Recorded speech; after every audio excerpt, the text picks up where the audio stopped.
Nawawala. Dehydration. Bakit nakaka-cause ng dehydration ng excessive heat? Sino mag-help?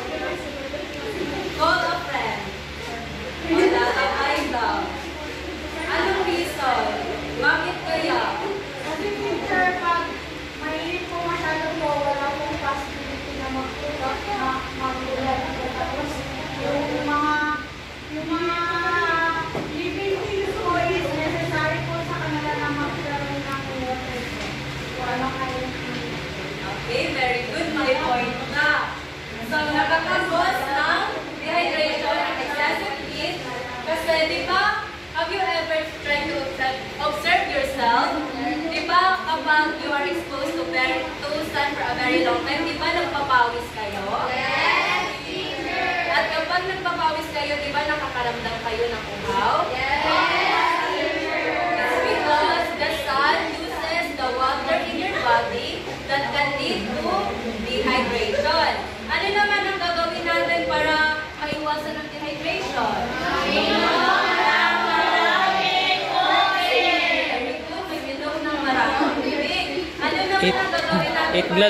Eat glass of water with tanduay.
Sunlight helping the plants to produce food.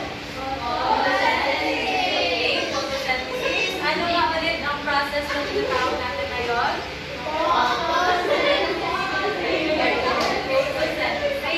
For the last below, who wants to read? Arnold. Teacher, Supriya daw po, teacher.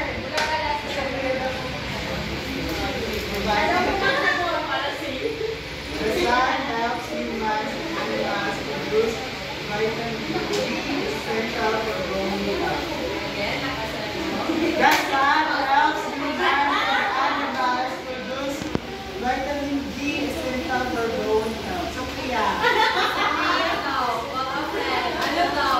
Happy face or sad face?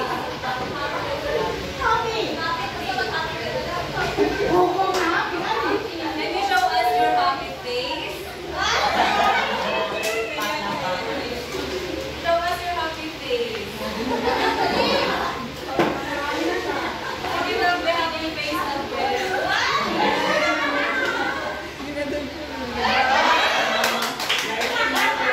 Very happy siya. Kaya ito ay beneficial effect. Now, based on our game, what are the two effects of the sun on living things? Where is... What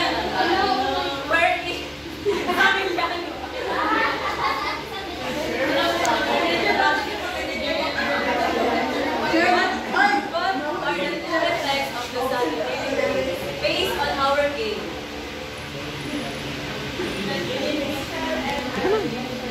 Opo. Beneficial and harmful effect. Thank you. Can you repeat it, Angela? Well, the two effects are beneficial and harmful. Very good. All of your answers are correct. Now, from the light of the sun? Sunglasses. Can you give me a harmful effect of the sun on our skin? Sunburn. What should you apply on your skin to prevent from getting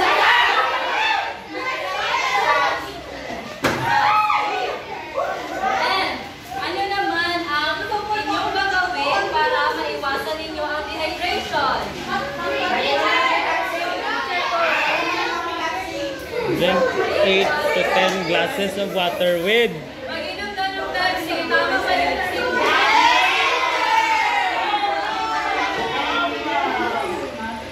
Ito ay hindi tama. Dapat nag-inom tayo ng maraming para stay hydrated. Do you know, class, that drinking plenty of water, wearing sunglasses, and applying sunscreen are example of safety precautions. Do you know what is safety precautions? Medyo? Ano? Okay. Dahil walang may alam sa inyo kung anong safety precautions, let's read. In 3, 2, 1, read. Safety precautions. Actions taken to ensure safety. Ang safety precaution is sa action na ginagawa natin before the activity para ma-ensure natin ang safety. Naintindihan ba? Yes, teacher! Now, I will group you into 4 groups. Ay, 3 groups lang. Kasi maliit na kayo. This will be the group 1, the group 2, and the group 3. And each group, yung mga nasa likod, can you please, punta dito sa amin? Dito, maki-join na lang kayo sa iba. And each group will perform a dramatization based on the scenario given to you. For the first group, you are going to perform the beneficial effect of the sun on living things. And for the group 2, you will perform the harmful effect of the sun on living things. And for the group 3, you are going to perform the sun's safety precautions. Did you understand? Yes, teacher! Naintindihan ba kung ano yung gagawin nyo? Yes. But before that, I want you to read our rubric. In 3, 2, 1, read. Criteria. Collaboration. Excellence. Always living and focused during assigned tasks and presentation. Good. Sometimes living and focused during assigned tasks and presentation. Fair. Very living and focused during assigned tasks and presentation. Presentation of perspectives. Convincing communication of characters, rules, and feelings. Not convincing communication of characters, rules, and feelings. Limited communication of characters, rules, and feelings. Accuracy. All content throughout the presentation is accurate. One piece of information is clearly inaccurate. Content contains more than one factual error. I will only give you 5 minutes to plan your performance. Your timer starts now.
Ayun.